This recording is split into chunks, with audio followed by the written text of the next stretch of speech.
Yeah. Next time, don't send us the tiny URL. Next time, give us the long one. That's way more fun. Just read off the entire serial number. It'll be fine. The most effective book club has nothing to do with us. Just they run it on their own. It's just better. Hey, that's you, dude. Oh, yeah. From fabulous Las Vegas, Nevada, this is Pod Therapy.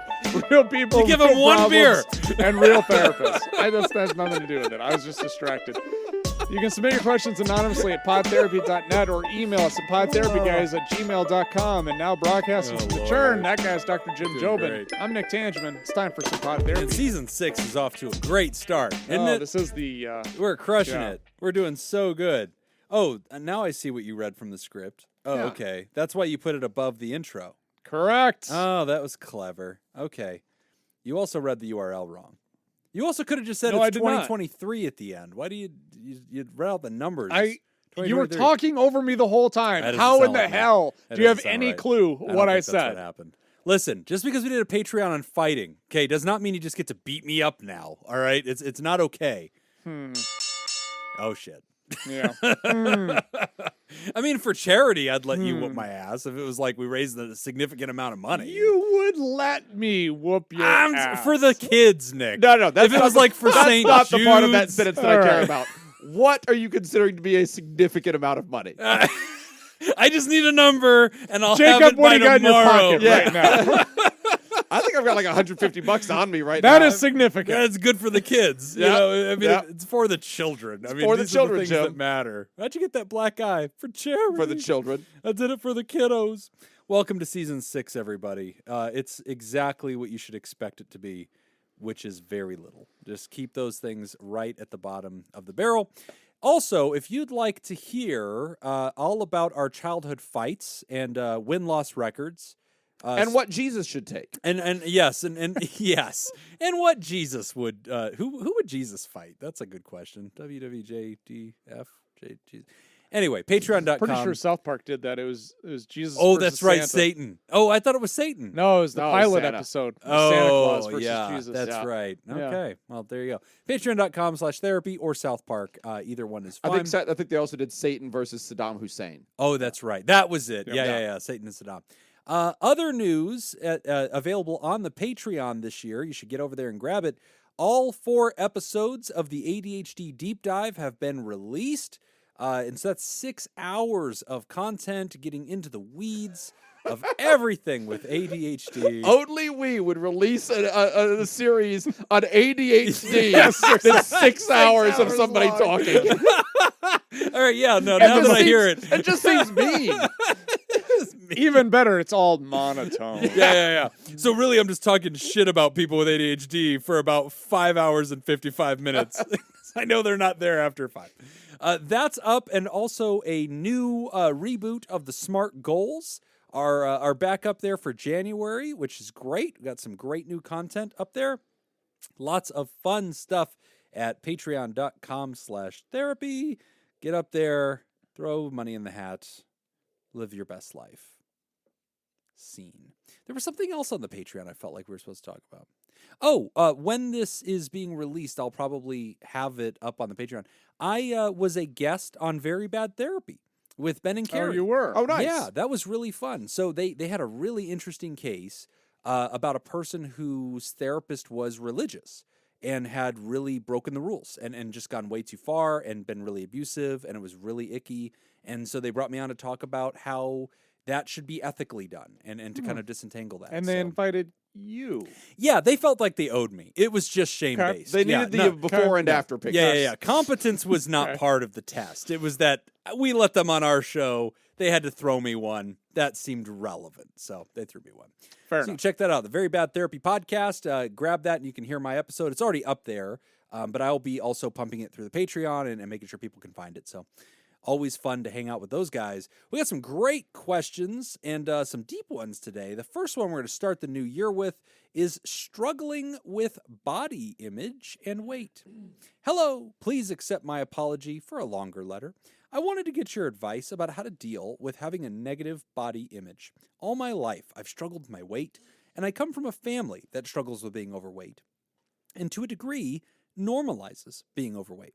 In 2020, I reached the heaviest weight I had ever been while I was hiding from the pandemic. My weight and blood pressure put me in the high-risk group, so I stayed inside, excluding grocery store runs, until I was vaccinated.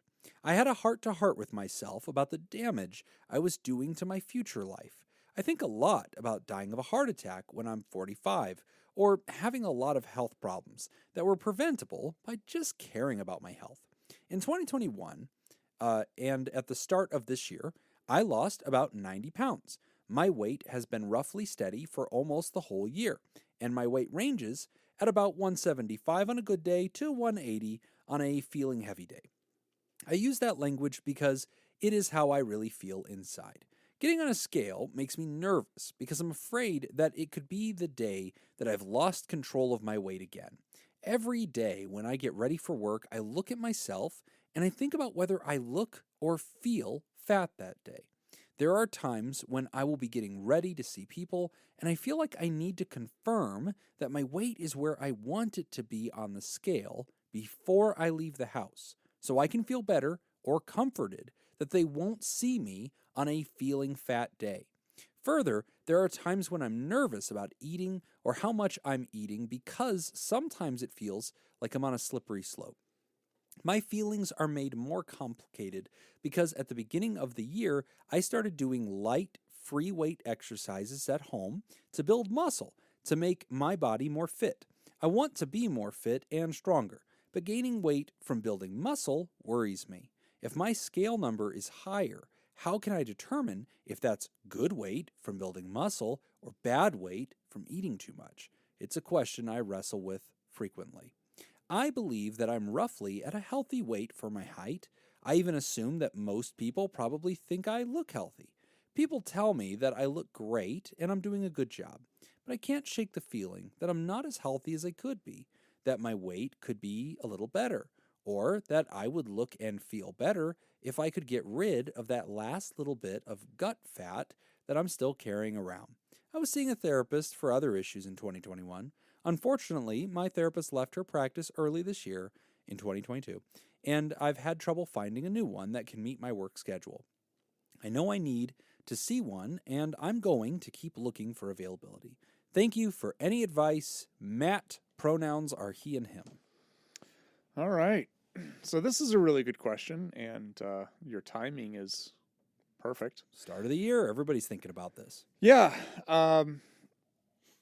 So I'll jump in, if you don't mind. No, go ahead. No, I'm just gonna just drink this beer. But go on.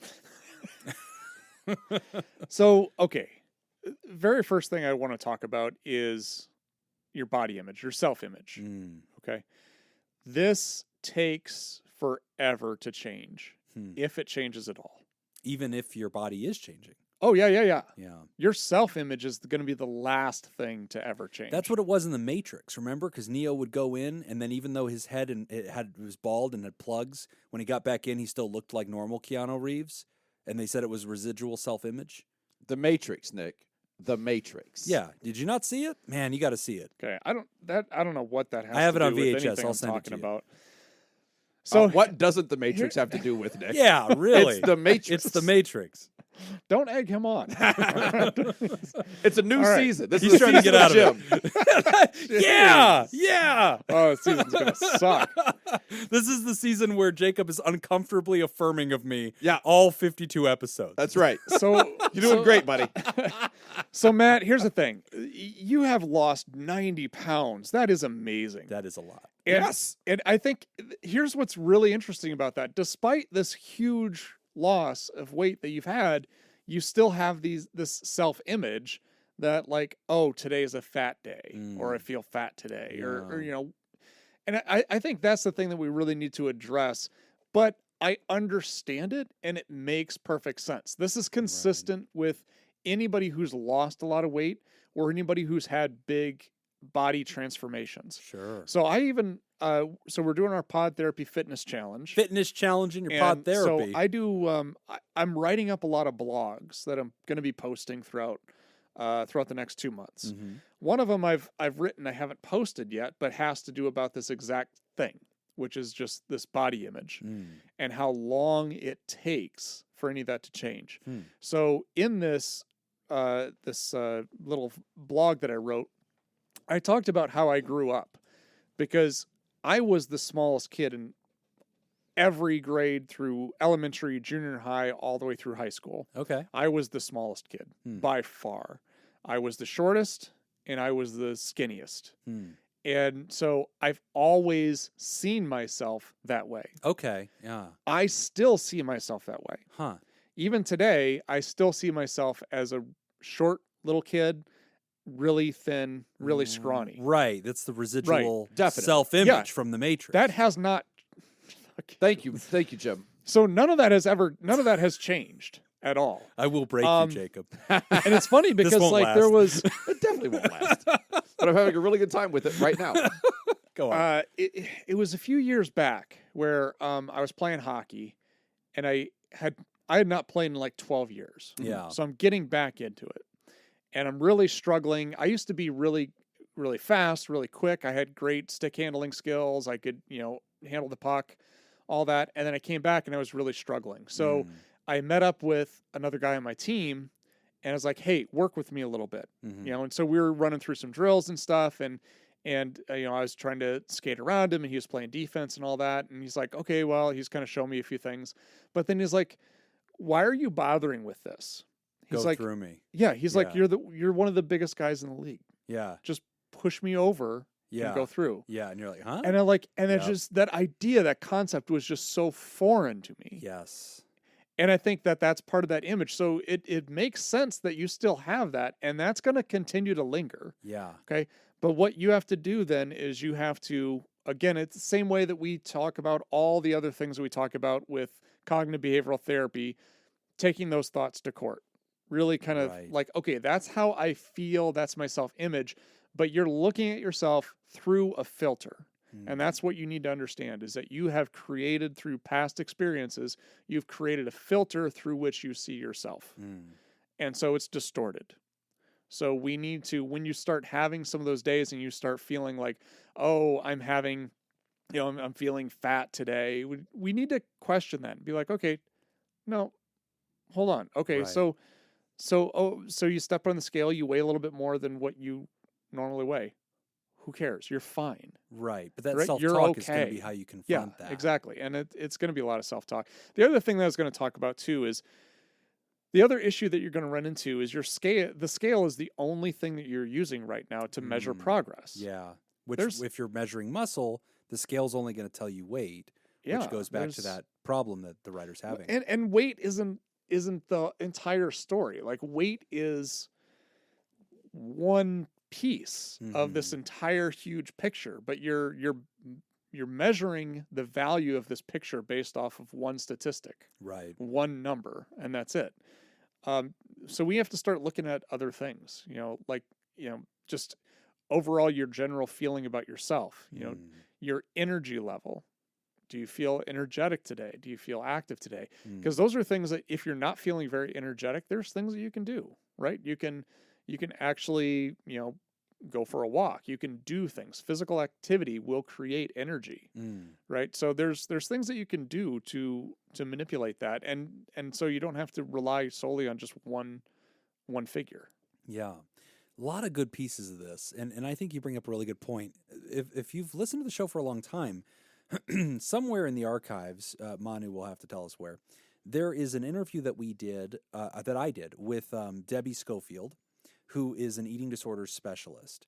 And one of the things that she talked about was how they can quantify how poorly we see ourselves in the mirror, and how many pounds off our self-perception is from what our actual body size is. And she was talking about how this goes back to your point of this distorted self-perception and lack of self-awareness. And she was talking about that kind of in this adjacent context of how people feel heavier, perceive themselves to be bigger and heavier than they actually are. And Matt's letter talks to that to some extent. If I feel this today, and when I look at myself, I think other people perceive me this way. And that's probably extremely far from the truth. And that's what Debbie was talking about. That's what Nick's talking about. The other thing that I want to pit stop on this idea of what you were saying, Nick, of like how we have that residual self-image from the Matrix. And I think that that's true for me too. So like, You know what? I'm not even mad at him. No. I'm mad at you, Jacob. I'm mad at you. I'm He just a can't dog help chasing it, cars. but I knew what I was doing. Who's responsible? The dog or the man who let him off the leash? So, growing up, The Matrix. yeah, The Matrix, also Batman, 2, The Dark Knight. So, growing up, my friend group, my cousin, who I don't think you've ever met, Nick, but my cousin Greg is a very big man. He is well into the 6-foot range. He is huge, and he is just a very massive dude, like Viking like size, right? And so growing up, he was a couple years older than me, and we would hang out all the time, and he was just always towering above me. And then the friend group that we surrounded ourselves, just by complete happenstance, were more in his size category. They were just really big dudes. Every friend I had was a head and shoulder taller than me and bigger than me. And so growing up with that particular group, I just saw myself as a smaller guy and like never like got a right size proportion of things, because every day of my life I was surrounded by a lot of dudes who were bigger than me and could throw me down. Like it wasn't a thing. I never had size or mass. Then later on in life, kind of similar to your revelation on the ice, there was a point where I was my back was hurting and I was slouching a lot. And like, I had family members that said like, hey, why do you do that? Like, why do you make yourself smaller? Do you know that you do that? Like, do you realize that like a lot of times you're leaning down and things like that? And I was like, I do. And like, I didn't realize that I wasn't standing at full height. And so I started doing that. And then family members were commenting on that and being like, hey, wow, are you wearing shoes? Like, what is it? And I'm like, no. And I didn't ever see myself as that height. But again, it goes back to this idea of like, residual image of like, hey, this is how you see yourself. I remember whenever I right now I'm not at my thinnest, obviously, but there was a time in my life where I had lost a bunch of weight, and I've talked about it on the show, where I felt so insecure when I looked at myself in the mirror. I had lost a ton of weight. Today, if I could attain that weight again, I'd feel very accomplished. I was at a weight that I feel very happy with looking at it now. But at the time, I remember looking in the mirror and feeling very small and very insecure about it, because I suddenly didn't feel like I had my same shadow to myself. Like I felt like a child in my body. And I remember being really startled by that. So all of those examples, Matt, are to relate to how strange it is when our bodies go through changes, when we're growing up, or when we're trying to understand who we are, and the unique relationship between our self-perception and our own size and our own body. It is a very unreliable thing. And that kind of swings back to what Nick's talking about, of challenging those distortions through self-talk. And a last point that I have in my pocket on this one, just to pit stop on it, because the new year, there's a lot of fascination with health, and a lot of people say, oh, shoot, I picked up some pounds during the winter holidays, and, it's time to get right again, and that's fine. But boy, can it quickly become very sharp when people make it such an important thing that they want to drop weight, get thin. For those of us that are just sort of perpetually heavy, it can be really defeating and really discouraging. And one thing I really liked, Nick, about the way you led up with your fitness challenge and the way you advertised it and encouraged people to be part of it, it was never called Nick's Lose 20 Pounds Challenge. It was always just, hey, moving your body is good for you. Yeah, it's just get active. Do that. That's yeah. kind of our Nobody's whole thing. measuring jack. We just want you to feel good. And if you're walking or just moving your body a little bit more, good for you. That's it. It's just about being the healthiest version of yourself, or getting the mental health benefits of it. Do that. It's the one thing you could do for free at home. Do that. And so, like, I just always have admired the way that you framed that. But I think on this particular question, in this first month of the year, it's good for us to just pit stop on that and say, this preoccupation and obsession with weight loss and getting to a certain, size that matches a certain clothing or whatever, I get where it comes from. I struggle with that too. But just a reminder to all the listeners, be the best version of you. I was listening to somebody the other day explain in depth this theory called intuitive eating, which I really liked. We've talked about this. We have talked about it. And I really liked that they were explaining to me just the power of listening to your own body. And just really allowing that to be the case. And it takes a lot of bravery to appreciate yourself and to not shame yourself and to be happy with who you are while still aspiring to be a healthy person, which we should all probably do. This is a health-based show. So I don't have much to offer on that, but I just wanted to make sure I pit stopped on it because, there are a lot of folks during this time of year, Nick, that can feel ashamed, and defeated. And they get courageous for a little while and say, I want to work at this. But then they can look at themselves in the mirror, look at that scale, and when they don't see the pounds changing, maybe because they're building muscle, they can feel really ashamed again and guilt. There's a lot of emotion. Yeah, absolutely. And I think that's, again, kind of going back to my point earlier about why we need more than just one measurement for success. If we're talking about, because Matt talks about like, okay, well, gaining weight, but I'm trying to gain muscle too. So that worries me because I'm not going to see the numbers go down on the scale. Right. Yeah, you're absolutely right. You're not. Your body can. You can go Working through, out is not a great way to lose weight. Yeah, you can If go your only through, goal is to lose weight, then working out is not a really great way to do that. You can. Your The body obvious will answer. go through Don't mess with it. recomposition where you're gaining lean muscle, losing fat. Well, lean muscle weighs more than fat, so it's not going to show up on a scale. Right. So if your only way of measuring that is to say, to only look at weight, then you're missing your progress, so we need to have other ways of doing that. I measure health by vertical. There you go. What's your vertical? Can you touch the rim? Healthy guy. All right. No matter who you are. I would say maybe try ignoring that scale for a little while. Yeah. I think so too, because you can really get now. Here's okay. Like just try to That preoccupation just with the try scale's to a stay bad off idea. the scale for a little while. Yeah, that's a and good just call. work on kind of self-image and everything else. And Damn. that's not going to be like an immediate Dude, thing. That was the best I answer. do think Shit. no, but I hate it here's whenever he gets no, the but best but one. he's Fuck. Jacob is right. However, And I'm piggybacking on Nick. Saying that. Here's you the were. thing. Here's the challenge. Now that sounds great, Okay. Right. but to somebody in Matt's position, here's where the challenge comes.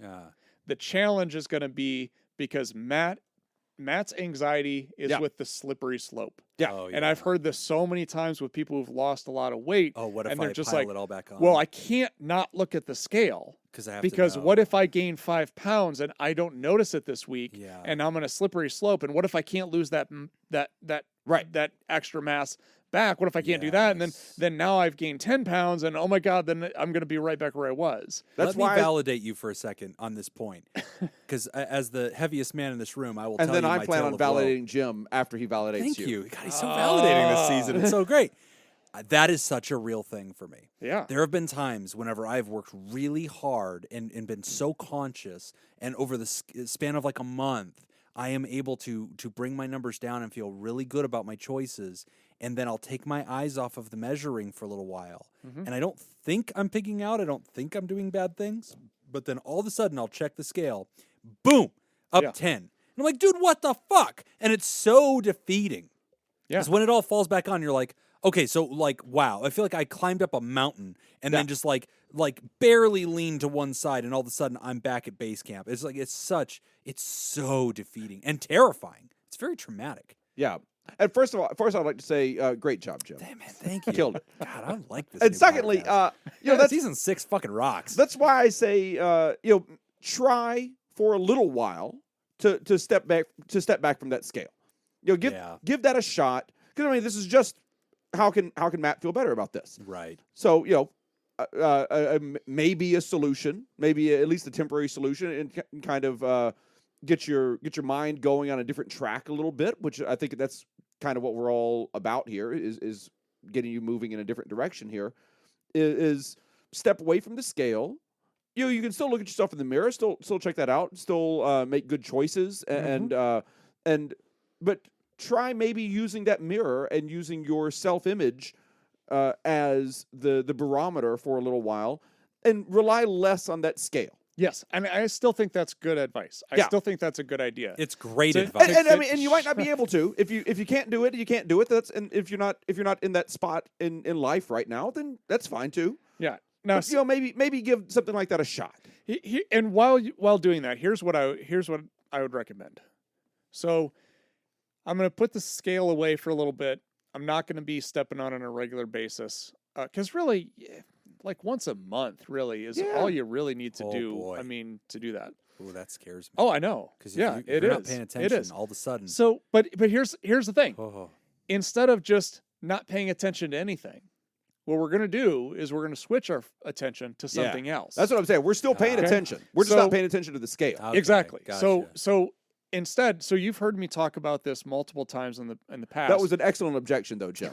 Good job. God damn it. It's not going to last. This is It won't- wonderful. It won't even last. Don't you the rest take of the this show. away from me. It won't last the rest This of the show. is it. We're besties All right. and you're jealous. That's what this is.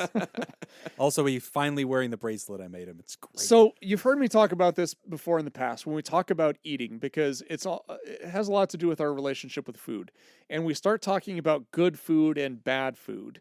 And that's not a healthy approach to talking about food. Okay. Okay. Because then what happens is we start demonizing food. Yeah. And then when we eat that food, then the only thing that happens is we have shame on ourselves for Right. eating that food. Right. And then what happens? Nothing positive happens after that. Can't build much for shame. Exactly. So we have to change our the way that we talk about food. So my philosophy has always been, I talk about food in two categories: food for fuel and food for enjoyment. And food for fighting. Okay. So we don't want to eliminate food for enjoyment. Yeah. We don't want to do that. I don't want to live in a world where I can't go to a movie theater and eat popcorn and M&Ms. That's my thing. I love it. God. And I don't want to give that up. How much do you think it costs to purchase popcorn and M&Ms? He's eating chocolate while we're talking about this. I want you to know that. He's doing it slowly while he looks at me. Okay. So put a pin in that. Well, I'm it's gonna weird how he finish. gets all the nougat out. His tongue. He leaves the shell of the musketeer bar. Oh, sorry, So, you were being anyway. serious. Please continue. So fuck, now I don't even remember where I was at. Food You for don't want fuel. to live in a world where you can't have the food for free. Yes. Okay. Thank you. So Damn what we're you for doing listening. is we're prioritizing. Okay.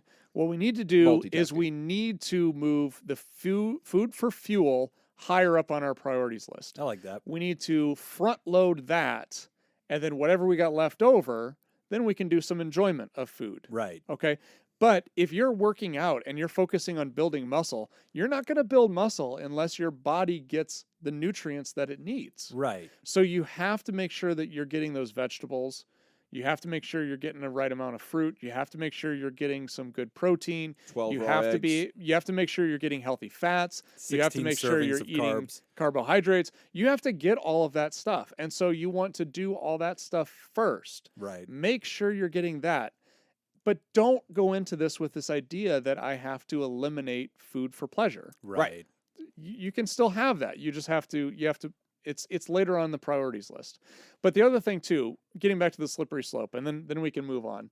But the last point I want to make is we've had this conversation multiple times with people when we talk about relapse. Oh, With yeah. drugs and Drugs alcohol. and alcohol. Yeah. Okay. When we talk about relapse, here's one of the biggest problems. The reason why so many people will relapse is because they don't recognize a relapse as a process. They recognize it as a single event. Right.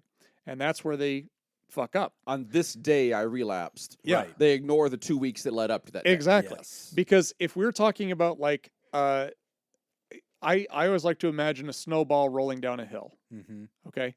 Where 10 is the use. Right. That's when I use my drug of choice. yeah. Okay. If you're only recognizing the relapse cycle at an 8, 9, or a 10, Right. The good luck momentum's stopping already it. there. Yeah, right. you can't stop it even if you recognize it. Right.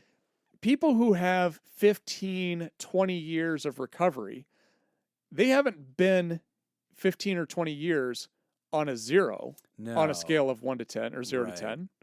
They've been on that scale constantly throughout those years. Mm-hmm. But the thing that they do is they know where they're at. They Right. always know where they're at. They know what a 1 looks like. Yeah. Yeah. They know what a 2 looks like. They go, oh shit! Today I'm at a Exactly. 7. I need to call some people, Right. and like I needed to call people last week. Right. Now I'm at a 7. Now it's an I'm on emergency. it. Exactly. Right. Yeah. And they will notice, they'll pick up on really, really small things. Like, oh, you know what?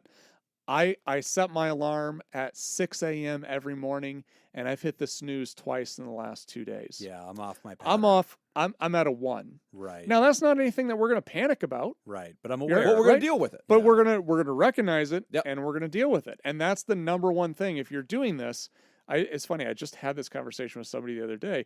If you're doing this, the other thing that you have to remember is that you have to do this without judgment and shame. Okay, so if you start It's just a thing. recognizing, if you recognize that you're at a 3, that's not bad, Right. right? You're recognizing it. So we just need to get back on track. You're not going to say I'm a bad person because I'm at a 3. You just recognize, oh, damn, I'm at a 3. I need to do X, Y, and Z. And then if you get good at that, you can kind of start getting away from the scale. Right. And you can really start focusing on your awareness of your body. And are you giving your body what it needs? And are you able to control that? And I Yeah. think after that, then I think the whole scale thing kind of goes away. I like that. It's the beginning of the year, and if you are out there and you're listening to the show and you're thinking, you know what, I'm interested in kind of focusing on my health for a while, and you know what, I like you guys. Let me tell you about Jacob's personal fitness business. It's really Please, it's really please, remarkable. I'm really excited. Let me tell you all about it. Really want to hear Audio Guy Personal I'm Training. sincerely curious as to what this is about to be. Audio Guy Personal Fitness. AudioGuyPersonalFitness.com, which I'm sure by the time this thing publishes exists. So you should go to there or go Yep. to Mental Fit Personal Training. Right? Was that it? Mental Fit Personal Training. mentalfitpersonaltraining.com. That's Nick's thing. Nick's thing also good. Audio Guy Personal Fitness, I would argue superior. But you know, You knocked Sure. that one out of the park, Jim. thanks, buddy. We're going to take a quick break, and when we come back, we're going to talk about should I use my ADHD medicine. You're listening to Or should I watch a 6-hour deep dive on ADHD? Therapy. Today's episode is brought to you by Jake Schneider, Judy Schneider, Leon Kassab, Carolyn Albert, Sammy Scoop, Sarah Smith, Mike Helm, Darren Cunningham, Matt and Lisa Danjamin, and Dr. Hot Dog Scoop. And if you'd like to sponsor the show, become a therapy producer. Patreon.com/therapy. All right, we're playing for a prize today. Oh, yeah. Is this that thing you wrapped in tinfoil? There are 2 Package prizes A, here. That is definitely a brick of Velveeta. They or package B. One of Also a them brick of definitely Velveeta. looks like when you take that foil wrapped brick of Velveeta It's out of the Velveeta. box. There's no doubt. Yeah. I mean, he's not holding it like Velveeta.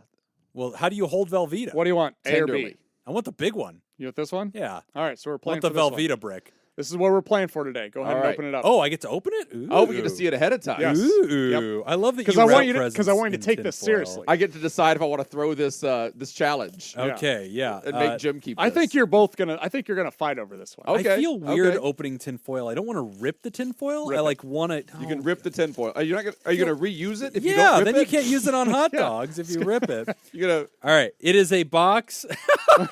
It is a Ruth Bader Ginsburg action figure. That's great. wow. That's great. I can't believe you bought this or that Yeah. they sell this. Yeah. It says "I dissent." Wow, this is Okay. fantastic. Awesome. That's what we're playing for. Great. Real life action figures. We've Oh, got this is trivia. Great. Trivia from Cody again. Oh, Hey, good. Cody. Hi, Cody. Hello again, guys. I'm so glad you enjoyed my trivia. It was hilarious hearing everyone argue, and I'm glad one of you knew how to correctly pronounce Porsche. Yeah. I'm going to include bonus number based questions to get some more points into the mix. No one wants to see your 3-way Mm-hmm. tie. Oh, Hey, somebody. wants to. Patreon.com/therapy if you want This to see week, those. There's a number. This week's trivia theme is Nintendo. All right. Oh, Question? I've got it. True. It's Probably. your ass. I'm gonna Probably. crush this. I grew up poor. I didn't have. All right. Which of the Next following question is movies? sticks and dirt. Which of the following movies does not have a Nintendo Entertainment System game? Top Gun, Friday the 13th, Rocky, or Back to the Future? Oh, there's a game based on this. Yes. Oh, Yeah. okay. Not that there's a Nintendo in the movie. It's that there's a. Okay, got it. Is it Top a Gun. Is it a Nintendo game or just a video game? It's got to be a NES. Nintendo. It's got to be an NES game. Yeah, I don't think they're using the King's Nintendo on this one to All just reference all We're using an possible actual video games. Nintendo. Top Yeah. Gun, Friday the 13th, Rocky, or Back to the Future? What doesn't have Does not. a Yes. video game? I'm going Friday the 13th. Okay. I'm going to go Rocky. Oh, you don't know the answer either. I do not. I feel like a Rocky NES game would have crushed because we had that Punch Out, Super Punch Out. That's why I think we don't Yeah. have Rocky. Yeah, you're probably That's what I was right. thinking. I was thinking of Shit. Rocky as well. There probably is some crappy Friday the 13th one. I'll go. Damn it! Now I feel like I know there is. I think there's a Friday the 13th one. Yeah, I think. What are there the other is, too. two? Top Gun or Back to the Future. There's got to be a Back. To the I'm Future, going right? back and forth between Back to the Future and Rocky. I'm going to go Back to the Future. I'll keep it interesting. All three of us have a different answer. All right. All right, let me scroll down. I mean, if it's here Back to the Future, bottom. there's got to be too many scenes in that game. What do you do? Is it driving the DeLorean? That's what I'm thinking. Yeah, Yeah, I guess you get to the DeLorean at the end of a level. maybe. The answer is C, Rocky. Hey, Damn it! The Nick gets a game- point. The game Rocky Balboa was released in 2007 for the PlayStation Portable Oh. and was based on the movie the same name. Uh-huh. Okay, there is a bonus here if you guys want the bonus. Throw do the it. bonus. Let's do it. How many NES I'm not just consoles giving were away this sold? Ruth Bader Ginsburg. Rounded to the thing. nearest millionth. I'm not repeating the question. How All many NESs were sold round to the nearest millionth? All right. Millionth is a very specific decimal. I will go 25 million. Woo! Are we going closest without going over? No, Oh. no, just closest. Okay. This is Ruth Bader Ginsburg. It's what she would have wanted. I'm going to guess 70 million. All right. I'm going to take 25. 100 million. 25, 70, and 100. If it's 50 million on the dot, Nick and It I is have to wrestle. 62. Shit! Oh, Nick gets a point. Nick gets 2 points. He definitively earned Ruth. There you go. No, we still have two more, but Oh, all right. the whole competition is to win Ruth Bader Yeah, Ginsburg? the whole Yeah. competition. What's the other present? we That's have for the another next show, that show. we're recording. We're doing Oh, a that's double. right. We got a double. All right. So we're fighting for Ruth. Whatever. All right. Thank you for that. So wait, you're up by 2? Yeah. Nick is 2-0. This game's fucking sucks. Should I use ADHD medicine from Anonymous? Hi, guys. I want to ask you about adult diagnoses of ADD or ADHD and whether or not I should try to use Ritalin regularly. It's funny, as I type this, I find myself imagining Jim's voice reading it in my head. I like Jim's voice. It has a certain je ne sais quoi to it. Croissant. Getting back on topic, I was always a good student as a kid, and I rarely needed help in school. One thing I should mention is that I used to always put things off to the last minute, and then find myself finishing at the last minute, usually at night before the deadline. In my adult life, I've struggled with procrastination and anxiety for quite a bit. It took me 2 extra years to finish my master's dissertation.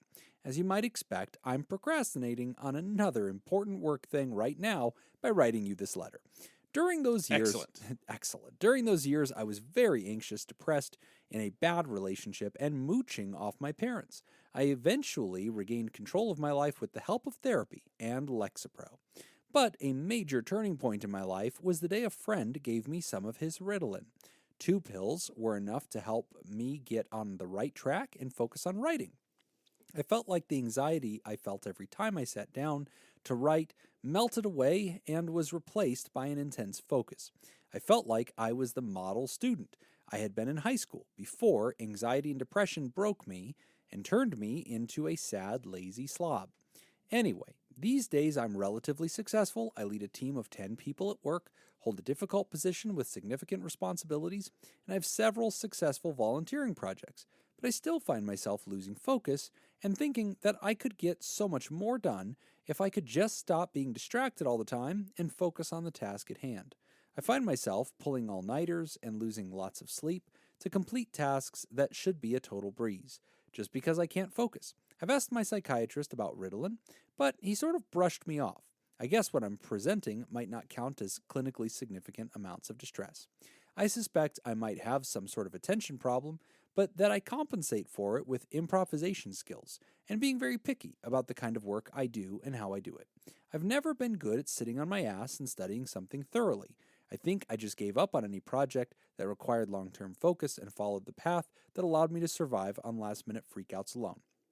I'm constantly sleep-deprived and exhausted, and I would like my work life to be more stable and balanced. Looking forward to hearing your thoughts. Thank you for the show. It's my favorite podcast and a huge help in my day-to-day. Thank you, Anonymous. Pronouns are he and him. So whenever we get questions, about whether or not you should be taking a medication, we always just refer to Jacob to answer those. He's usually far more qualified. Not only do I think you should be taking the medication, all the medication. I think you should only take medication given to you by your friends. I think this is clearly the way to go. He caught that. He caught that in the letter. Yeah. You should definitely not take medication prescribed to you by a doctor. Only take medication given to you by friends and acquaintances. Your friends know you better than any doctor. Yeah. That's right. Who Those do you see doctors more aren't even often, a listening. doctor or your friends? That's right. I'll tell you who knows you, JoJo.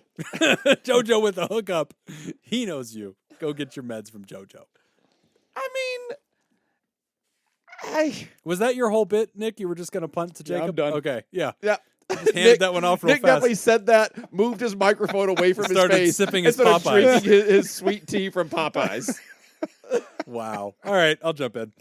So, okay, Ryder, I got a lot of thoughts on this one. Ryder, I got to tell you, I'm very excited to hear what Jim says about this. Thank you, Jacob. I Yeah. appreciate that. I did just complete I wish a he could break it down 6-hour into dive. 6 different or 4 different Four episodes. episodes over 6 hours, not messing around, hour and a half each. All right, couple of things. It First, just seems so mean. It does. I didn't even think about it until neither you did said I. it earlier Neither in the did I, show. and it is I was quite like, monotone. Fuck, yeah, it is that's very scholastic. that's really, no. It's now I'm looking back and realizing it just feels like I'm talking about people. They were not there. They were not welcome to the conversation at all. Oh, my bad. All right, Mike. Is it Mike? Who's this? Who wrote this? Anonymous. Okay. No. Anonymous. Yes, Anonymous. So, all right, look. First thing, please don't take medicines from your friends. Don't do that, Mike. Diversion of amphetamines I know your is name's not Mike, but I'm part of the referring to you as problem. Mike. Yeah, I'm just calling you that now. Part of the problem of amphetamines is the diversion that we're seeing. Diversion is whenever somebody who's not prescribed a medicine gets that medicine. And ADHD medicines are the number one most diverted medicine, probably closely followed by painkillers. So it's a problem. I don't love it. I don't want that for you. That's the first thing. Second thing, you talked about how this was helpful and it reminded you of life pre-anxiety and depression. And you also reflected on how it helped you focus and you were more accomplished, but you specifically referenced anxiety and depression. A lot of people find their way to amphetamines really trying to deal with the other stuff, depression, anxiety, the angst of life, difficulties.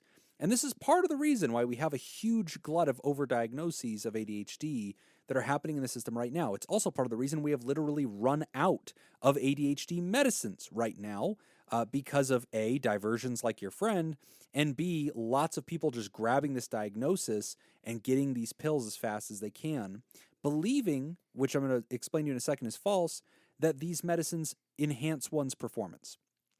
In the 6-hour ADHD deep dive that I do. An hour, 5 hour, 45 minutes. I believe it was in 4th hour, 75th minute. We talk about how... That would be 5th hour. Thank you. 5th hour, 15th minute, something. I don't do math.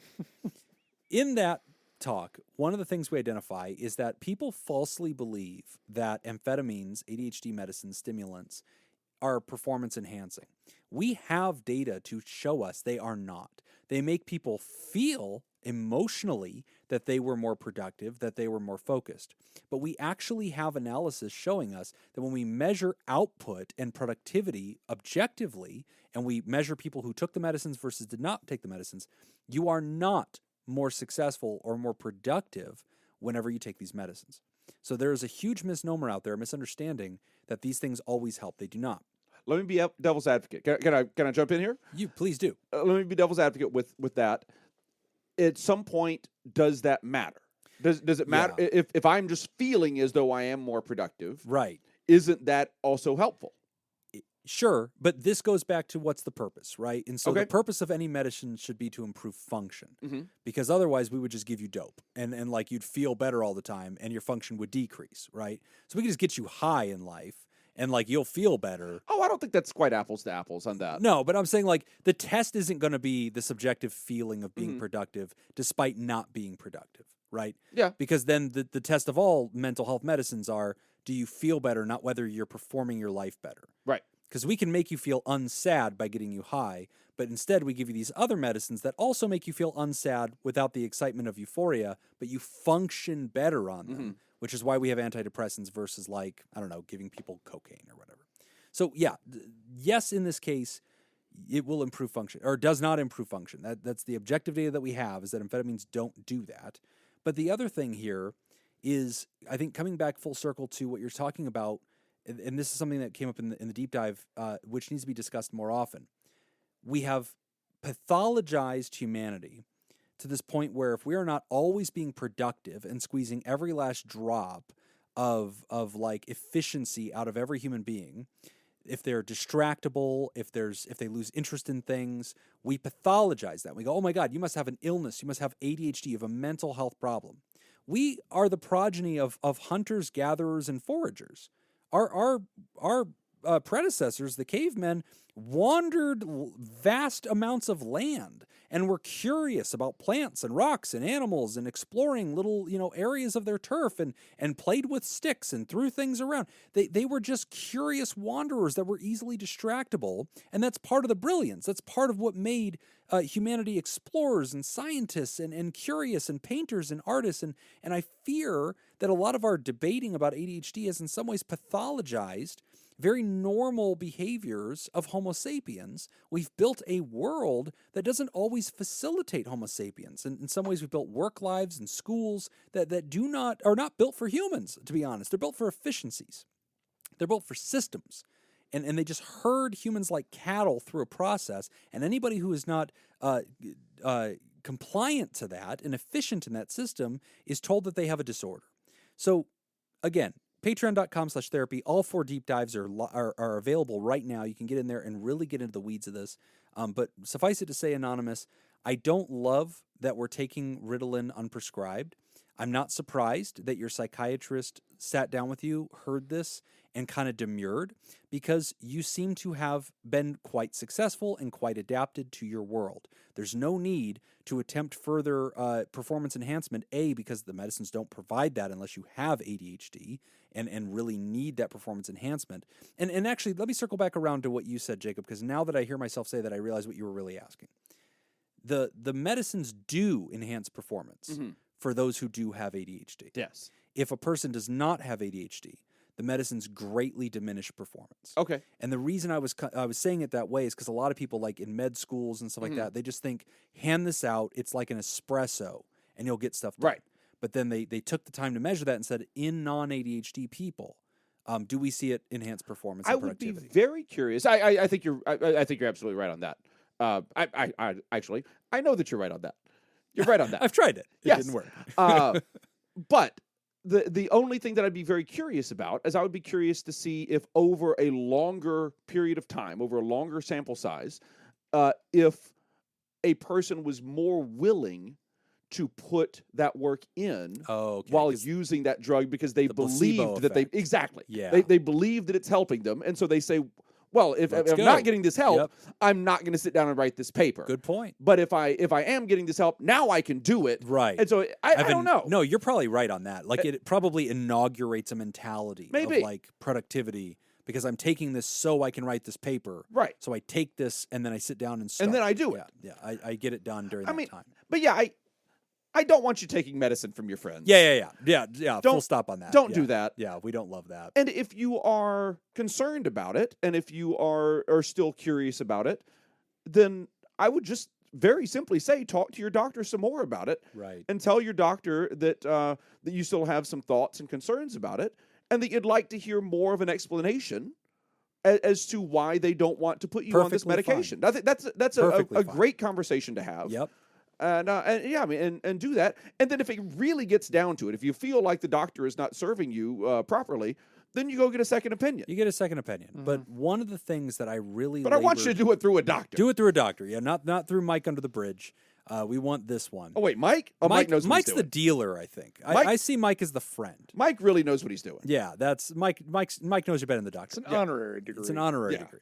But, one of the things I really labored to uncover and discuss in that deep dive was getting into some real complex weeds. The really mean deep dive. Really mean deep dive of what is this diagnosis? how should one see this diagnosis? Because it's been misrepresented to the public, and people have falsely concluded that ADHD is a way of being, like autism. And while it is adjacent to autism in many ways, we expect 50% of ADHD diagnoses reached in childhood to go into remission by adulthood. Right. These are not. This is not like the color of your skin permanent. Like I it is a know thing. adults that identify as having ADHD, Right. either diagnosed or not diagnosed, and they use it as a crutch. It definitely can become a distraction. Yes. And so Distraction is a much better word than crutch. yeah, it can become a Crutch is the wrong distraction to word. what you should be focused on. And so that deep dive was about uncovering the very specific diagnostic criteria, understanding the history of this diagnosis, where that comes from, understanding how we actually assess this to get it right, understanding why there are so many more diagnoses than ever before, why we're running out of medicine, how hyper relatable these qualities are, and also the pathologization, I'm going to go with that, of Nailed it. humans and how we've made it like if you don't fit into the industrial complex of high efficiency, high output, high productivity, if you're not a student who can sit still for 7 hours a day, when you were the descendant of foragers and hunter-gatherers, then you're broken and we need to pump you full of meds to get you right. And that's just not true. And so this is a really good deep dive. Anonymous, if you are not already a patron, please jump in there, get at the Therapod level, access that four-part deep dive. I think you'll get a lot from it. You can listen to it in 5-minute increments if that's what you need to do. But I think you'll get a lot from it. Or just read the notes. Get on there and go into the Patreon. There you go. Open up the post and just read the outline. I think you'll get a lot from it. But for anybody out there that thinks, hey, I wonder if I have ADHD, I relate to this letter, I've talked to a professional about that. It also gets really tricky, and that's another thing I talk about in the deep dive, is we have very few professionals qualified to really diagnose. Most diagnoses are happening in 20 minutes or less, in some cases in a minute or less, in very rapid fashion, to just get people these pills because people just want access to this pill, which they've been promised by a huge pharmaceutical industry is a panacea. It will cure everything. It'll make you taller, prettier. It'll make you stronger, faster. You'll think better. It's just this incredible performance-enhancing medicine, and it is not. It doesn't even do those things objectively. So I'm really concerned about this in the public. Again, if you already have a professional who has evaluated you and declined to prescribe you this, do not under any circumstances seek to divert this medicine illegally. I will strongly take a position on that. We're going to really lean to trusting I'm going the with doctor. do it right. Yeah, we're going to really lean on trusting the doctor. You're lucky enough to have a psychiatrist. And I want to say too, when I said if you really feel that you're not being served by this doctor, to go get a second opinion, I want to make sure. I don't mean doctor shopping. Doctor shop until you find one that will give you the prescription that you think you need. Right. That's what I mean is go to if you really feel underserved by this doctor, which I don't know that you do or not. I hope you don't. I hope you're happy with this doctor. But if you really feel underserved by this doctor, then go to another doctor and get a second opinion. But go to it in good faith. Right. Go to that doctor in good faith and say, I think this. My other doctor thinks this. I would like to hear your opinion on this. And if that doctor agrees with your original doctor, I want you to go into that ready to accept that as well. Right. And if you're already addressing and maintaining the depression symptoms and the anxiety symptoms, you mentioned Lexapro, I think you have a lot of success here, Anonymous. And when I see that, I think I kind of, A, don't want to rock the boat. It ain't broke, don't fix it. But B, ADHD is a very complex situation. It's hyper-diagnosed. It's hyper-medicated.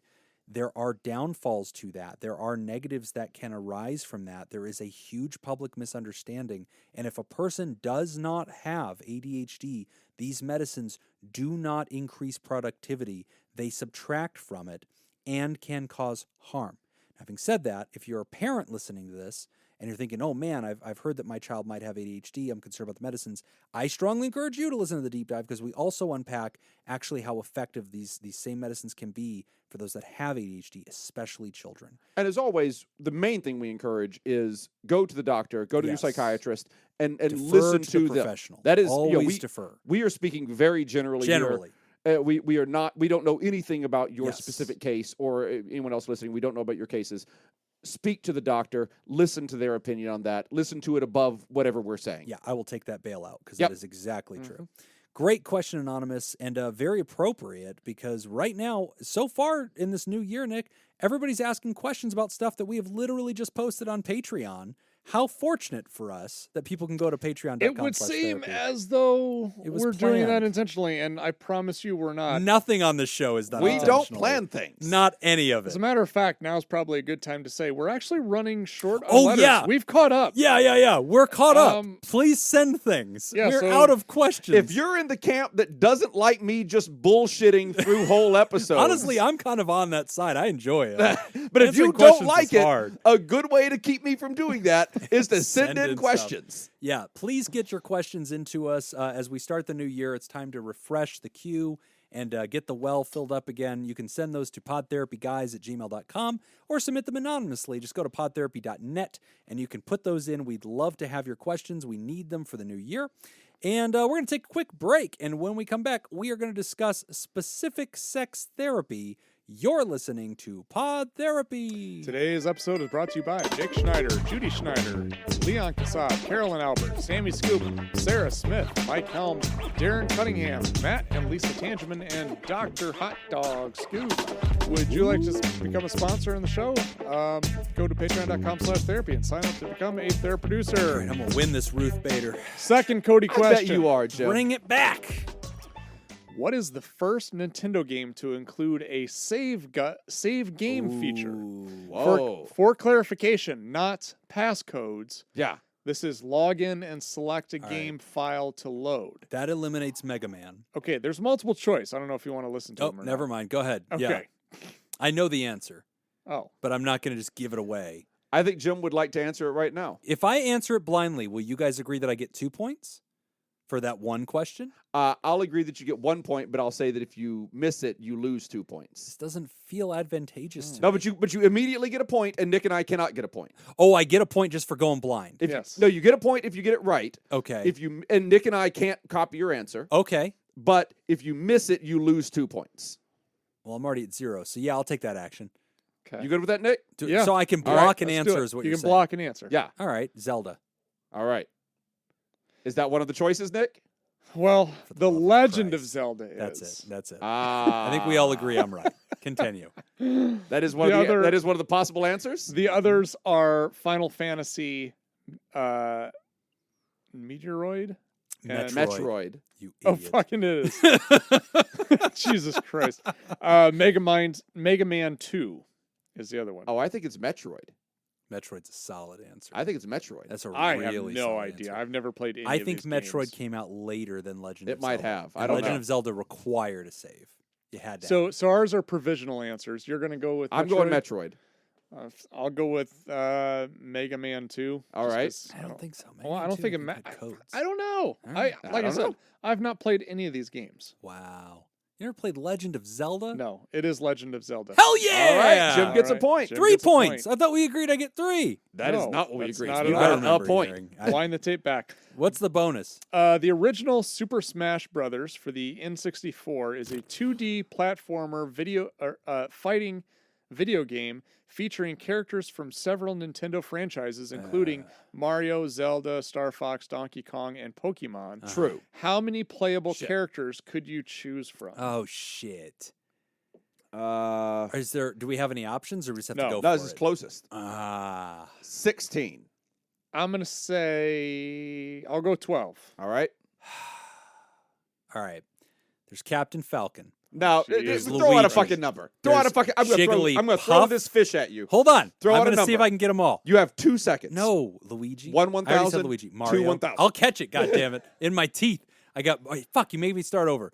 Falcon, Jigglypuff, Link, Pokemon, 6 Pikachu, 6 Metroid, hours of ADHD. Donkey Kong, Luigi and Mario. I don't know if I said them yet. Star Fox, Kirby. I'm at 10. 3 seconds. I'm gonna go 10. 2 seconds. I Okay. want 10.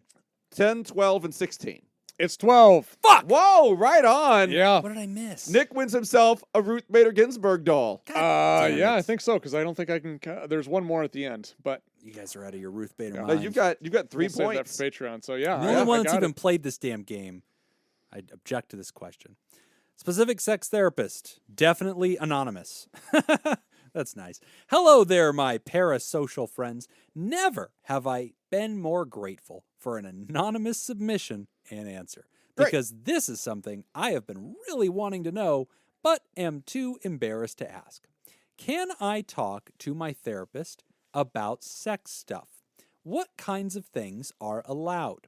Are there specific kinds of therapists that deal with sex issues? For a little bit of context, I'm coming to terms with the fact that I might be asexual, but I don't really know. All the downstairs equipment works just fine, and when I have sex, it's not repulsive or anything, but I've never in my life desired sex, and it wouldn't bother me to go the rest of my life without it. Maybe my lack of desire is related to something else, but I don't know how to figure out that stuff without talking about detailed sex stuff. I am definitely not super comfortable talking about sex and can't imagine bringing this up in therapy. So, yeah, are there sex-specific therapists, or do you guys hear this kind of stuff regularly? Signed, definitely anonymous. Pronouns are she and her. Guys, I can cover this one. Do it, baby. All right. Yes. You want to call Jacob on these, specifically. Nobody else. You always call Jacob. You Yes. say, do you have time to talk about sex stuff? Yes, you can talk to your therapist. Yes, there are people who deal with this as a major part of their practice. Yes and yes. He's really good at this. 6 years in, he's just sinking putts now. You got it. That's a piece of candy, I think. I think he Oh, gets a are piece we of throwing candy. him Good job. European candies? What are these, Cadbury's? No, I will. Okay, I will award you your points Thank you. for a correct answer. I get a Ruth Bader Ginsburg doll. Ooh. Because Not the Ruth Bader Ginsburg doll, just a Hey, Ruth somebody Bader please Ginsburg send doll. in a Ruth Bader. Yes, thank you. I will throw in one other caveat. I think you are 100% right given the specifics of the writer's question. Yep. Yes. That's what I'm However- answering. Yes. However, Yeah. if I go back to the first question, which is it okay to talk to your therapist about sex stuff? I would say most yes. Okay. However, I have some specific examples of when this is inappropriate. Aha. And it has to do with the When you're purpose. just bragging. Let me tell you, man. Yeah. I'm so good at Yeah. sex. You don't even Actually, know. you're not far off. You are not far off from my point. Because my point was, I have seen this because I used to work with juvenile sex offenders. Oh, yeah. sure. Okay. Now, there are times when I've seen clients, and not just kids, but adults as well, Right. will bring up sex because they enjoy the thrill of talking about it. Ah. Or because I've seen this happen too, where they are attracted to their therapist And they're trying and to. they just want to talk about yeah, sex. they want to with sexualize the relationship. Exactly. Yeah. Yeah, so it really has a lot to do with your intent and your purpose behind this. Right. Now, I think Jacob's 100% right because in the writer's case, that's not what's happening. Right. But I do want to throw that out there because I know there are people out there who do want to sexualize the relationship with the therapist and will bring it up for that purpose, and it's not really to benefit them. Yeah. And you know what? That has happened. I've had sessions where that started to become I the trajectory. apologized. Yeah, no, you did. And in fairness, I asked you, please stop writing me these letters, and you did. And so that was fine. But no, that is a thing. And yep, it's pretty clear that this has no therapeutic purpose, or the person steering it back into things that don't seem primary to what we're here to do. And it became clear that, like, hey, this is probably not actually therapeutic, and you're right, it becomes a distraction. But in the larger context, like 99% of the time, yes, you can. Yes, you should. Sex is a big part of mental health. It's a big part of relational health. It's a big part of social health. And a lot of people fail to bring it up, especially in our Western American culture, because we have kind of a puritanical slant and it's considered taboo. This is absolutely welcome in the therapy room and expected. I expect to know about almost every one of my patients' sex lives at some point. I think that is healthy for me to understand how their relationships are going, how they're feeling, whether they feel satisfied in life. That's important to me, and that's not something that's not welcome. Yeah. Would you agree then, too, that there really isn't anything that should be off the table if it's relevant to the problems that the client comes in with. I agree with that. There are things that are unproductive, Yeah. but the therapist is the professional to solve that and to Yeah. know when to redirect you and that could be true about anything. We've had people talk about drinking and okay, this is relevant, but then at some point they might be like glorifying it or like taking it into this direction. It's like, this isn't germane to the work of therapy, and the professional should be able to sort that and know how to steer you and redirect you. And they'll indicate to you disinterest in your topic and steer you into new things. I think anything from the patient's perspective, anything that is causing you distress, yes, is fair game to bring up in therapy. Absolutely. And you should bring it up. You in should therapy. bring it up. Your So- therapist wants you to bring that up. We do. And so Yeah. to be 100% clear, Nick offered, I think, an important caveat, but we also want to just represent to the audience that is an extreme minority of cases. Yep. If you're listening to this, you probably don't have to worry about that. Yeah. Yes. Writer, definitely anonymous. You should bring up sex. You should preface and say, is it okay to talk to you about sexuality stuff? There's been some things in my mind. Let them know you'd like to go into that topic. Let them give you feedback. Yeah. They may have some professional direction for you, but they'll probably just say, sure, let me know what's on your mind. And you can tell them, look, I have this disinterest in sex. I feel like perhaps I'm asexual. I don't know what the consequences of that are. I have thoughts about relationships and what is the effect on my life because of this. That is therapy. You should be talking about this in therapy. That is absolutely relevant. And asexuality as a form of sexual appetite and sexual identity is a legitimate area of exploration. You need to talk about that. Because just like hypersexuality, your personal desire will have impact upon your relationships, and it's important for you to sort that out, to anticipate that, to know what your personal adaptations and boundaries are, and go forward with that. So that's huge.